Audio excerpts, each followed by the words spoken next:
ஆண்டுடைய நாமம் மயம்படுவதாக. நேற்று நாம் ஆதியாகமம் 6:3 வைத்து பார்த்தோம். என் கர்த்தர் என் ஆவி என்றென்றைக்கு மனுஷோடு போராடுவதில்லை, அவன் மாமிசம்தானே, அவன் இருக்க போகிற நாட்கள் 120 வருஷம் என்று பார்த்தோம். மனிதன் மாமிசமாய் மாறினான். மனிதனுடைய சரித்திரத்திலே மனம் இருக்கிறது.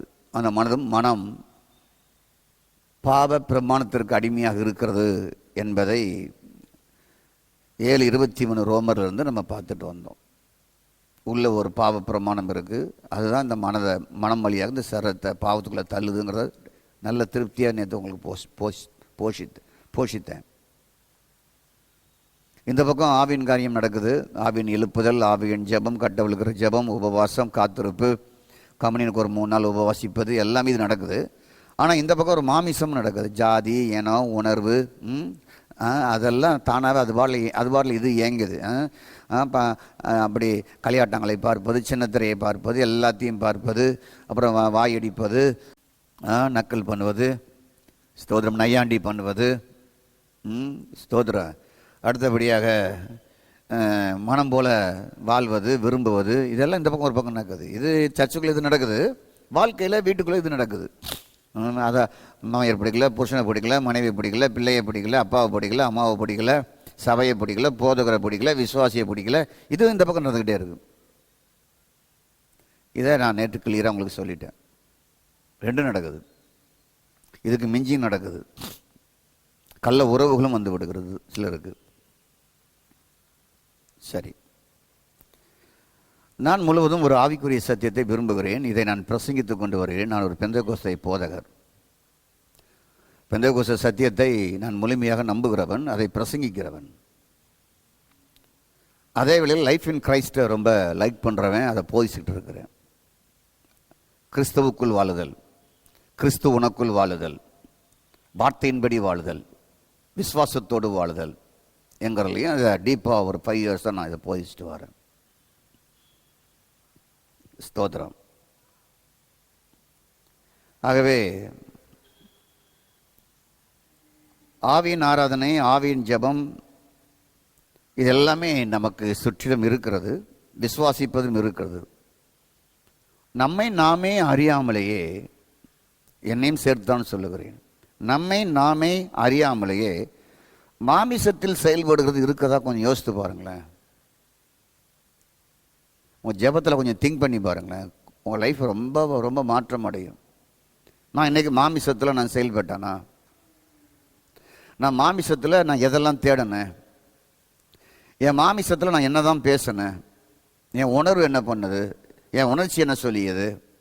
என் வாய் எப்படி பேசியது? நான் வீட்டுக்குள்ளே எப்படி நடந்துக்கிட்டேன்? சபைக்குள்ளே எப்படி நடந்துக்கிட்டேன்? எங்கள் பாஸ்டரோடு எப்படி நடந்துக்கிட்டேன்? பாஸ்டர்மாவோடு எப்படி நடந்துக்கிட்டேன்? பாஸ்டர் பிள்ளைகளோடு எப்படி நடந்துக்கிட்டேன்? அவங்கள பார்த்தா எனக்கு பிடிக்குதா பிடிக்கலையா? இல்லை ஒரு விசுவாசியை பார்த்தா பிடிக்குதா பிடிக்கலையா? அப்போ ஒரு காய்மகரமாகவும் ஒரு விஷமாகவும் அப்படியே உள்ள வேலை செஞ்சுக்கிட்டே இருக்கு. பல சபைகளில் சபைக்கு போவாங்க, பாஸ்டர் நல்லா ஐக்கியமாக இருப்பாங்க, சாப்பாடும் கொடுப்பாங்க. ஆனால் உள்ளுக்குள்ளேயே பிடிக்காமலே இருக்கும். பாஸ்டர் பிடிக்காது, இல்லை பாசமா பிடிக்காது, இல்லை பாஸ்டர் பிள்ளைகள் பிடிக்காது, அந்த விசுவாசி பிடிக்காது, இந்த விசுவாசி பிடிக்காது, பச்சை சேலை கட்டின பிடிக்காது, மஞ்சள் சேலை கட்டின பிடிக்காது, கருப்பு சேலை கட்டின பிடிக்காது, வெள்ளை சேலையை கட்டினவங்களை பிடிக்காது, இந்த அண்ணாச்சியை பிடிக்காது, அந்த மாப்பிள்ளையை பிடிக்காது, அந்த அத்தானை பிடிக்காது, இந்த மாமனை பிடிக்காது. இப்படி உள்ளுக்குள்ளேயே புகஞ்சிக்கிட்டே இருக்கும் நெருப்பு. ஆனால் எல்லாம் மீதி எல்லாமே ஆட்டோமேட்டிக்காக உள்ள நடக்கும். கைத்தட்டுகள், ஆராதிப்பல், ஓ அந்நிய பாஷை பேசுறது எல்லாமே, நான் பெந்தெகோஸ்தை மறுபடி எல்லாமே நடக்கும். எனக்கு இதுதான் பெரிய ஆச்சரியமாக இருக்கு. கொஞ்சம் யோசித்து பாருங்க. அப்போ நம்ம எங்கேயோ தவறி பாதம் மாறி போயிட்டோம், பாதம் மாறி போயிட்டு இருக்கிறோம். அதை யாருமே டீப்பாக கண்டுபிடிக்க மாட்டேங்கிறாங்க.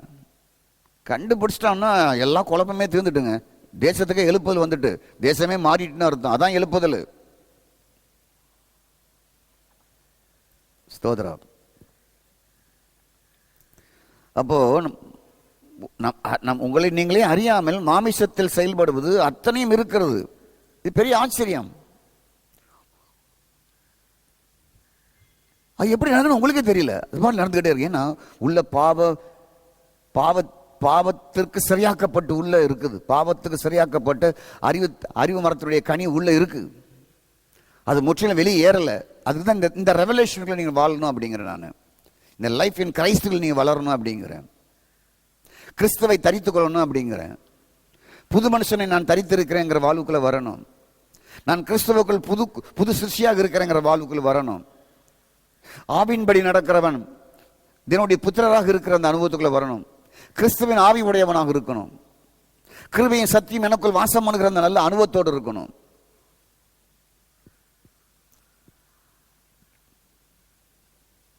ஸ்தோத்திரம். அப்போ ஜென்ம சுபாவம்னு ஒரு சுபாவம் இருக்கு மனுஷனுக்கு. ஜென்ம சுபாவம் மனுஷனுக்கெல்லாம் இருக்கு. அந்த ஜென்ம சுபாவம் யார் சுபாவம்? நம்ம ஐயாவுடைய சுபாவம் தான். முன்னோருடைய சுபாவம். முன்னோர் யாரு? நம்ம ஐயா தான். வேறு யாரு? ஜென்ம சுபாவம்.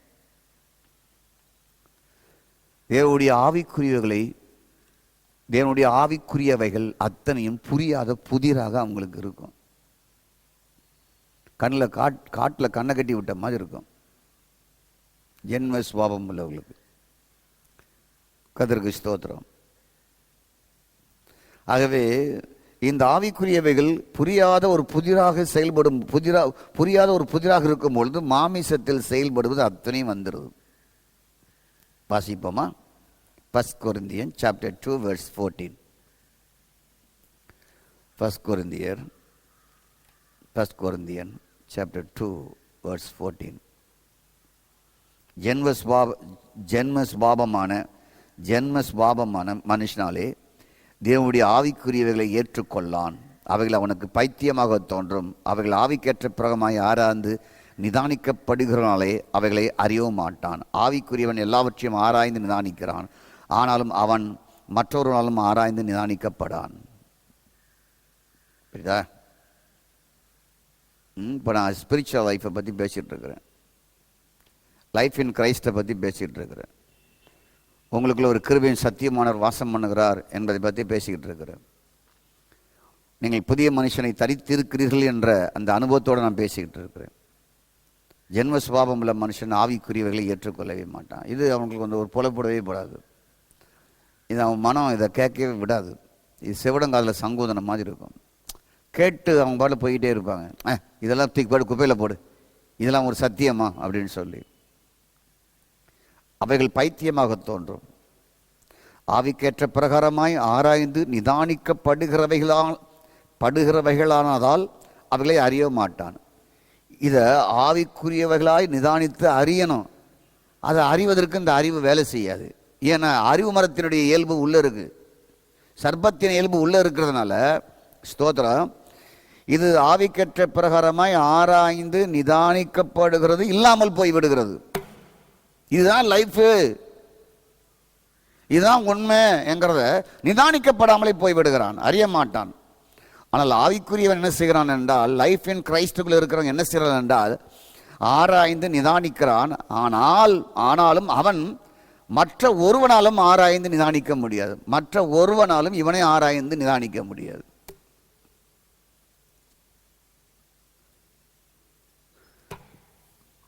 கர்த்தருக்கு ஸ்தோத்திரம். அப்போ ஒரு மண்டலத்தில் இருப்பது என்ன? ஜென்மஸ்பாவம்.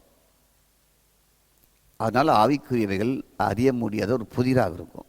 உங்கள்கிட்ட ஒரு ஹியூமன் ஸ்பிரிட்டு, ஒரு சீக்ரெட்டு என்கிறது அவனுக்கு புரியவே புரியாது. இந்த மனித ஆவி ஒரு ரகசியமானது, அது பிரம்மாண்டமானது, அது அளவிட முடியாதது, பிரம்மனையே உள்ள வைத்து அது வாழக்கூடியது, பரமாத்மாவையே உள்ள வைத்து வாழக்கூடியது, பரமேஸ்வரனையே உள்ள வைத்து வாழக்கூடியது, ஒளியின் தேவனையே உள்ள வைத்து வாழக்கூடிய அளவுக்கு அது பிரம்மாண்டமானது என்கிறது அறியாத புரியாத புதிராகவே இருக்கிறது ஜென்ம சுபாவம் உள்ள மனுஷனுக்கு.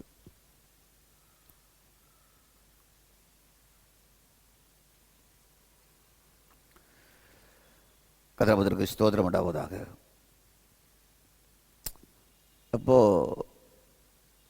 ஆவிக்குரிய முதிர்ச்சி என்பதை சில நேரில் பார்க்கும் பொழுது கர்த்தருக்கு ஸ்தோத்திரம், இந்த பழி வாங்குதல்லாம் ஒன்றும் உள்ளே இருக்காது. ஒரு ஸ்பிரிட்டோடு வாழ்வாங்க. ஒரு பெஸ்ட் லைஃபாக இருக்கும். அவங்க ஒரு நிர்வாகத்தில் இருந்தாலும் சரி, ஒரு சபையில் இருந்தாலும் சரி, ஒரு 10 பேருக்கு தலைவராக இருந்தாலும் சரி, ஒரு கம்பெனியில் ஒரு ஆஃபீஸராக இருந்தாலும் சரி, மற்றவங்கள பந்தாட மாட்டாங்க, பிடிக்காதவங்களெல்லாம். இதுதான் நல்ல ஆவிக்குரிய மெச்சூர்டு லைஃப். ஸ்தோத்திரம் உண்டாவதாக. நல்ல கவனிங்க. நம்ம சில நேரங்களில் இவர் ரொம்ப ஆவிக்குரிய முதிர்ந்தவர், இவர் நல்ல ஆவிக்குரிய சத்தியத்தை அறிந்தவர், நல்ல ஒரு பெரிய நல்ல சபைக்கு போகிறார், ஒரு நல்ல ஆவிக்குரிய சபைக்கு போகிறார் என்று சொல்வார்கள், ஏற்றுக்கொள்ளலாம். அதே குடும்பங்களை நீங்கள் பாருங்களேன், அவங்க பிள்ளைங்கள் வேற மாதிரி இருப்பாங்க, வேறு டைப்பில் இருப்பாங்க. இவர் தனக்கு மட்டும்தான் அவர் இருப்பார். வீட்டில் எல்லாம் வேறு டிசைனில் இருக்கும், வேறு மாடலில் இருக்கும். அதுக்கு எல்லாத்துக்குமே அவர் சப்போர்ட் பண்ணுவார். அடுத்தவங்கள்ட்ட தான் இவர் சொல்கிற மாடல் எல்லாத்துட்டையும் இருக்கணும் அப்படின்னு சொல்லிட்டு இருப்பார். கர்த்தருக்கு ஸ்தோத்திரம். ஸ்தோத்திரம். ஆவிக்குரியதுன்னு சொல்லி ஒரு தகப்பன் சொல்லுவதை மகன் ஏற்றுக்கொள்ளாத நிறைய இடங்கள் இருக்கு. இதுதான் தலை சிறந்தது, இது ஆவிக்குரியது என்று சொல்லுகிற நிறைய காரியத்தை பிள்ளைங்கள் ஏற்றுக்கொள்ளாமல் இருக்கு. அப்பா வேஸ்ட்டு ஜிப்பெல்லாம் போடுவார், மகன் ஏற்றுக்கொள்ளவே மாட்டார். மகன் கோட்டு ஷூட் தான் போடுவார். அவர் சொல்ல இதுதான் ஆவிக்கேற்றியது, இதுதான் பரலோக ட்ரெஸ் அப்படிம்பார். ஆனால் பிள்ளைகள் ஏற்றுக்கொள்ளாது. ஆனால் அவங்க பிள்ளைகளை அவர் வலுக்கட்டாயம் பண்ண முடியாது. அவர் கீழே இருக்கிற ஊழியர்களை வலுக்கட்டாயம் பண்ணுவார். கர்த்தருக்கு ஸ்தோத்திரம். கர்த்தருக்கு ஸ்தோத்திரம் உண்டாவதாக. ஆகவே நல்ல மாமிசத்தினுடைய செயலை நாம் சரியாக புரிந்து கொள்ள வேண்டும். மாமிசத்தில் தேவனை தேடுதல் இல்லைங்கிறத முடிவு பண்ணிடுங்க. கர்த்தருக்கு ஸ்தோத்திரம் உண்டாவதாக. ஒரு நல்ல ஆவிக்குரிய ஒரு தேவ மனுஷன் அவரிடத்தில் ஜென்ம சுபாவம் இருக்கிறதா இல்லையா என்பதை நாம் அறிந்திருக்க வேண்டும். கர்த்தருக்கு ஸ்தோத்திரம் உண்டாகும். சிலருக்கு மாமிசம் இருந்தாலுமே அவங்களுக்கு ஒரு பெரிய ஆவிக்குரியதாக அந்த நபர் ஒரு ஆவிக்குரிய மனுஷனாகவே தெரியும்.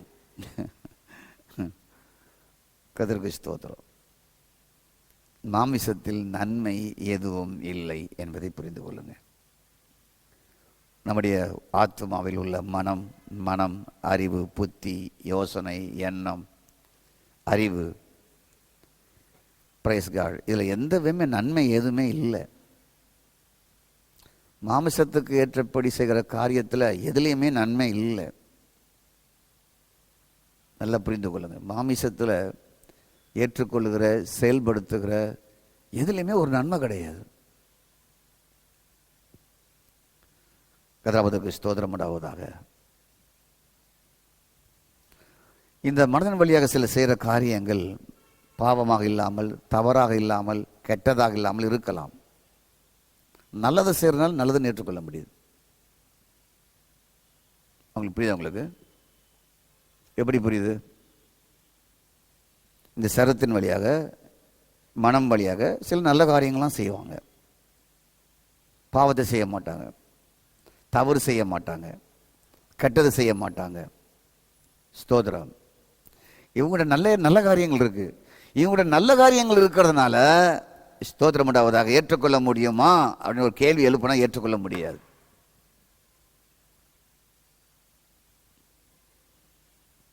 சாக்கடையில் நல்ல ஒரு ஆப்பிள் கிடக்குது, பொருள் நல்ல பொருள் தான், சாப்பிட முடியுமா? முடியாது. விழுந்து போன மனுஷன்ல நிறைய நல்ல காரியங்கள் இருக்கு. இந்த நல்ல காரியம் நிக்கோதேம் இடத்துல இருந்தது. ஆனால் அவனை பார்த்து சொன்னார் ஆண்டவர், நிக்கோதேமே, நீ ஆவினால் மறுபிறப்பு அடையணும்னு சொன்னார். சமரியா பெண் 4ஆம் அதிகாரத்தில் மோசமான பெண், அவருடைய நல்ல காரியமே இல்லை, அவளும் ஆவினால் தேவனை தேடு அப்படின்னாரு. அப்போ நல்லது, இது கெட்டது, ரெண்டுமே எங்கேருந்து வந்தது என்றால் அறிவு மரத்திலிருந்து வந்த வித்துக்கள். ப்ராடக்ட், அங்கிருந்து உருவாக்கப்பட்ட பிள்ளைகள். அறிவு மரத்திலிருந்து வந்த பிள்ளைகளில் ஒருவன் நல்லவனாக இருக்கிறான், ஒருவன் கெட்டவனாக இருக்கிறான். இங்கே நன்மை இருக்கு, இங்கே தீமை இருக்கு. ஆனால் ரெண்டுடைய மூலம் எது, ரெண்டுடைய வேர் எது என்றால் அறிவு மரம். ஆகவே ஒரு மனுஷன் நல்ல காரியம் இருப்பதனால அதெல்லாம் ஆவிக்குரியன்னு சொல்லிட முடியாது. கர்த்தருக்கு ஸ்தோத்திரம். நல்ல குணம் மட்டுமல்ல, நல்ல குணங்கள் நிறைய மக்களிடத்தில் இருக்கு. உலகத்தில் கடவுளை நம்பாதவங்கிட்ட நல்ல குணம் இருக்கு. ஸ்தோத்திரம். நாத்திக கொள்கை உள்ள இடத்துல நல்ல குணங்கள் இருக்கிறது. நிறைய பேருக்கு நன்மை செய்கிறாங்க அவங்கெல்லாம். ஸ்தோத்திரம். நல்லது செய்கிறவங்க நாட்டில் எத்தனை பேர் இருக்கிறாங்க? நல்லது செய்கிற நாட்டை ஆளுகிறவங்க எத்தனை பேர் இருக்கான்னு பாருங்க. நிறைய பேர் இருக்கிறாங்க. எத்தனை நன்மை செய்தாலும் ஆத்துமாவின் வழியாக, மனம் வழியாக, சரத்தின் வழியாக செயல்படுவதெல்லாம் மாமிசத்தின் செயல்கள், கிரியைகள். புரிஞ்சுங்க, மாமிசத்தின் கிரியை என்பது வெறும் பாவம் மட்டும் லிஸ்ட் அல்ல, மீது எல்லாமே. மாமிசத்தின்படி வாழ்கிற அன்பு, மாமிசத்தின்படி வாழ்கிற நல்லது செய்கிற குணம், மாமிசத்தின்படி நன்மையை வழங்குதல், வாரி வழங்குதல், அள்ளி கொடுத்தல், இதெல்லாம் இருக்கலாம் மாமிசத்தின்படி. இது மாமிசத்தின் கிரியை.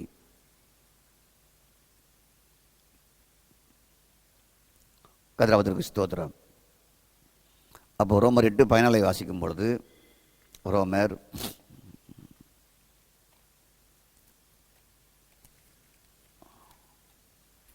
8:14 வாசிக்கும் பொழுது நல்லா பாருங்க. மேலும் எவர்கள் தேவனுடைய ஆவினால் நடத்தப்படுகிறார்களோ தேவனுடைய புத்திரர்கள். 13ஆம் வசனம், மாமிசத்தின்படி பிழைத்தால் சாவீர்கள். மாமிசத்தின்படி பிழைப்பது என்பது மாமிசத்தின் கிரியை மட்டுமல்ல. மாமிசத்தின்படி வாழுகிற ஒரு சாதுவா வாழலாம், ஒரு அன்னகரா வாழலாம், ஒரு நல்லது செய்யலாம், 100 பேருக்கு தான தர்மம் பண்ணலாம், 1000 பேருக்கு ட்ரெஸ் எடுத்து கொடுக்கலாம், ஒரு வாட்டர் டேங்க் கட்டி கொடுக்கலாம், 100 பேருக்கு போர் போட்டு கொடுக்கலாம், 10 பேருக்கு வீடை கட்டி கொடுக்கலாம். ஸ்தோத்திரம். அனாதையெல்லாம் காப்பாற்றலாம், அனாதை பிள்ளைகள் எடுத்து காப்பாற்றலாம். இதெல்லாம் நல்ல காரியம் தானே. ஆனால் எதன் வழியாக செய்கிறார்கள்? மாமிசத்தின் வழியாக செஞ்சுட்டு இருக்கிறாங்க. மாமிசத்தின் வழியாக கெட்ட செயலும் இருக்கு. நமக்கு கெட்டது மட்டும் தான் தெரியும். மாமிசத்தின் கிரியை என்றால் கலாத்திர 5:19 தான் தெரியும். 5:19 நமக்கு மனசில் டக்குன்னு வரும் கிறிஸ்தவங்களுக்கு. ஆனால் நான் என்ன சொல்கிறேன், மாமிசத்தின் கிரியைகள் நன்மை எத்தனையோ 1000 இருக்கு. 4 பேருக்கு வேலை போட்டு கொடுப்பாங்க, 4 பேருக்கு சம்பளத்தை கொடுப்பாங்க, 4 பேருக்கு ஃபீஸை கட்டுவாங்க. இதெல்லாம் நல்ல காரியம் தானே, மாமிசத்தின் காரியம் தானே. மாமிசத்தின் செய்கை, கெட்ட செய்கையும் இருக்கிறது, நல்ல செய்கையும் இருக்கிறது. இந்த 2 செய்கை, கெட்ட செய்கை யோவான் 4ஆம் அதிகாரம் சமாரிய பெண், நல்ல செய்கை யோவான் 3ஆம் அதிகாரம் நிக்கோதேமு. 2மே ஏற்றுக்கொள்ள முடியுமா? இயேசுநாதர் ஏற்றுக்கொள்ளலையே. ஆவினால் பிறங்க, ஆவினால் தொழுது கொள்ளுங்கன்னு சொல்லிட்டாரா இயேசுநாதர்? உன் புருஷன் எங்கன்னு கேட்டார? நீ மறுபடியும் பிற நீ ஒன்றை சொன்னார, நல்ல ஒன்றையும் சொன்னார. ஆகவே பிரைஸ் காட் தோண்டாவதாக உங்களை சுற்றில் உள்ளவர்கள், சபைக்குள் உள்ளவர்கள் நல்ல காரியங்கள் நிறைய காரியங்கள் செய்வாங்க.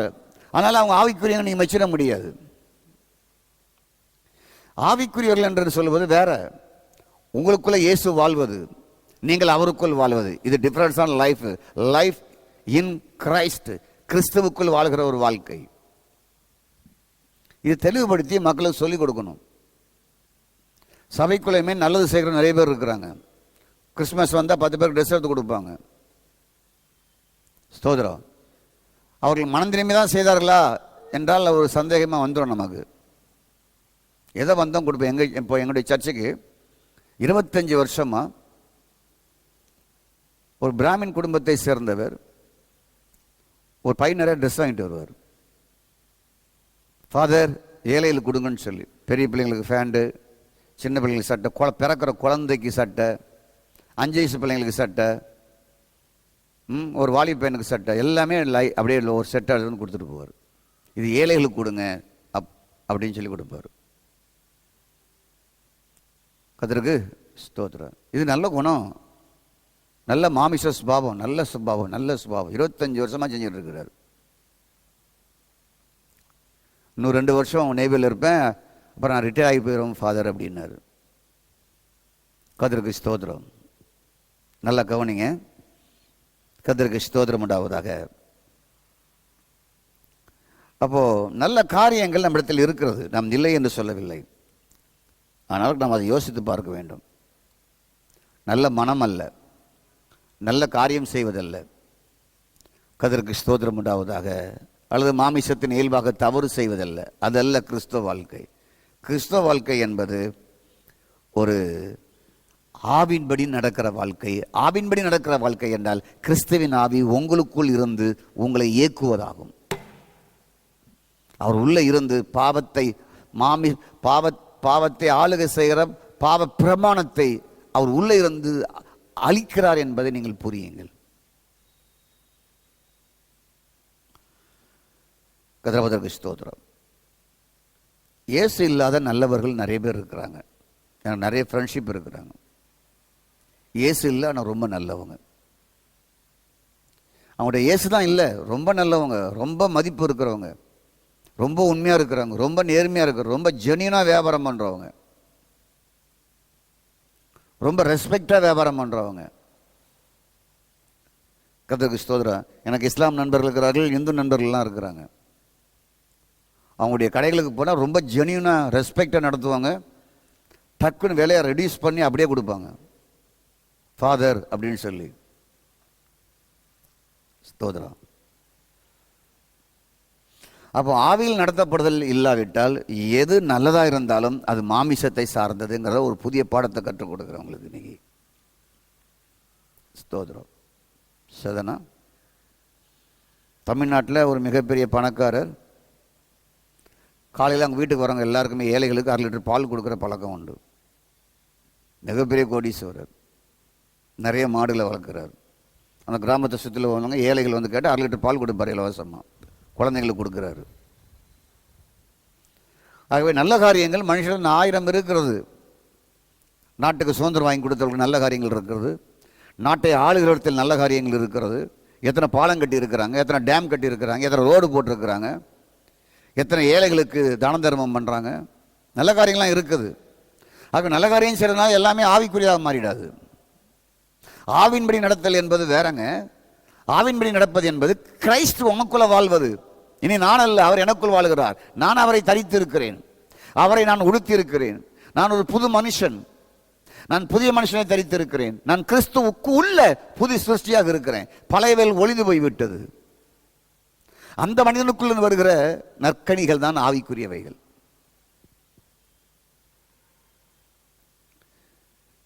கர்த்தருக்கு ஸ்தோத்திரம். நான் கண்ட அநேகர் நல்லவர்கள் இருக்கிறார்கள், நற்குணம் படைத்தவர்கள் இருக்கிறார்கள், இனிமையாக பேசுறவர்கள் இருக்கிறார்கள், உதவிக்கரம் நீட்டுவர்கள் இருக்கிறார்கள், இரக்கம் செய்கிறவர்கள் இருக்கிறார்கள். ஆனால் இவர்கள் இயேசுவை ஏற்றுக்கொள்ளவில்லை. இயேசு இல்லாத நல்லவர்கள். எத்தனையும் உடையிடம் மோசமானது இல்லாவிட்டாலும் இவர்கள் ஆவின்படி நடக்கிறவர்கள் அல்ல. இதுதான் வித்தியாசம். அதே போல் சபைக்குள்ள நல்ல காரியம் செய்கிறவங்க நிறைய பேர் இருக்கிறாங்க, ஒழித்துக்கு சப்போர்ட் பண்ணுறவங்க இருக்கிறாங்க. ஸ்தோத்திரம் உண்டாவதாக. அள்ளி கொடுக்குறவங்க இருப்பாங்க, எல்லாம் செய்கிறவங்களும் இருப்பாங்க. ஆவியின் நடத்தப்படுதல் இல்லாவிட்டால் டோட்டல் ராங். எனக்குள்ளே இயேசு வாழ்கிறார், நான் அவருக்குள்ளே இருக்கிறேன், இந்த லைஃப்குள்ளே வராட்டா டோட்டலாகவே லாஸ். எனக்குள்ள ஆவியானவர் இருந்து என்னை நடத்துகிறார், ஐம்புலன்கள் வழியாக இல்லை, நான் ஆவின் வழியாக நடக்கிறேன் என்ற அந்த அறிதலும் வாழ்தலும் இல்லாவிட்டால் எத்தனை நல்லது செய்தாலும் ஒன்றுமே இல்லாமல் போய்விடுகிறது. அது எப்படி என்றால் ஒரு சாக்கடைக்குள் கிடக்கிற ஒரு நல்ல ஆப்பிள் மாதிரி.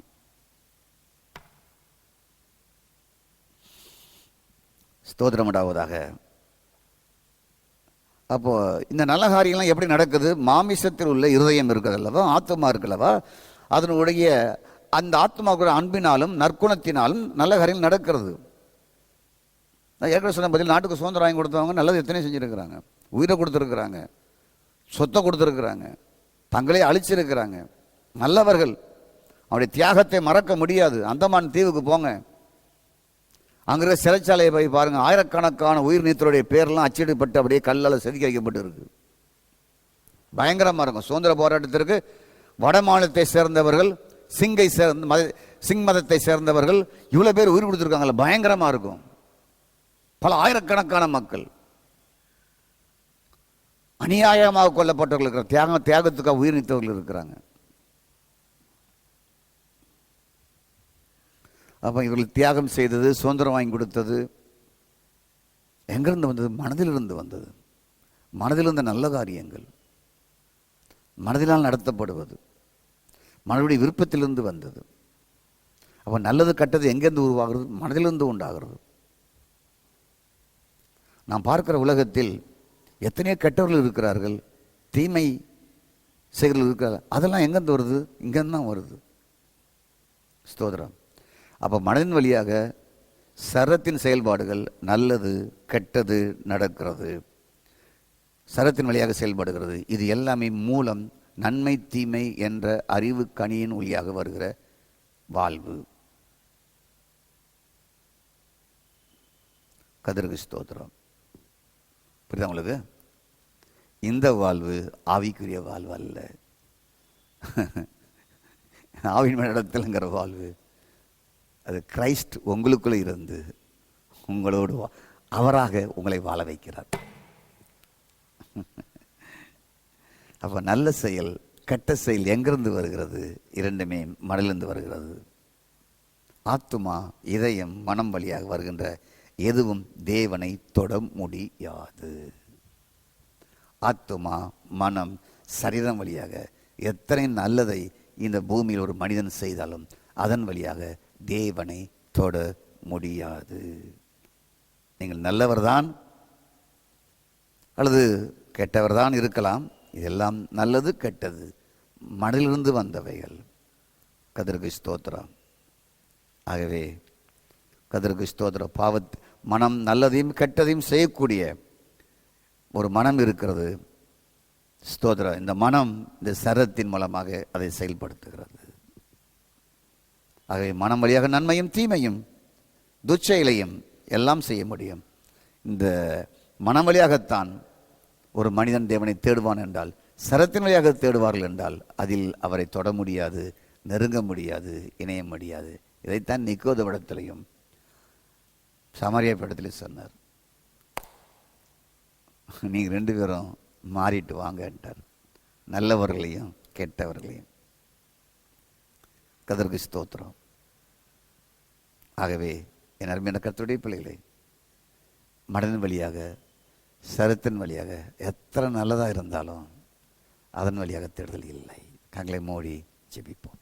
எங்கள் நல்ல ஆண்டவரே, உம்மை துதிக்கிறோம். இந்த நல்ல வேத பாடத்திற்காக நன்றி. உம்முடைய பிள்ளைகள் இதை இன்னும் ஆழமாக உற்று கவனித்து கேட்டு தேவனை தேடுதல் ஆவினாலே என்பதை அறிந்து வாழ உதவி செய்யுங்க. இயேசுவின் நாமத்தில் பிதாவே, ஆமேன், ஆமேன். கர்த்தர் செய்ய நினைத்தது அது தடைபடாது. என் தேவன் என்னை ஆசீர்வதித்தால் தடுப்பதியாது. என் கர்த்தர் செய்ய நினைத்தது அது தடைபடாது. என் தேவன் என்னை ஆசீர்வதித்தால் தடுப்பதியாது. என் தேவனால் நான் உயர்வேன், என் தேவனால் நான் பெருகுவேன். என் தேவனால் நான் உயர்வேன், என் தேவனால் நான் பெருகுவேன். நிச்சயம் நடக்கும், நிச்சயம் நடக்கும். சுற்றியுள்ள கண்கள் அதை பார்க்கும், என் சுற்றியுள்ள கண்கள் அதை பார்க்கும்.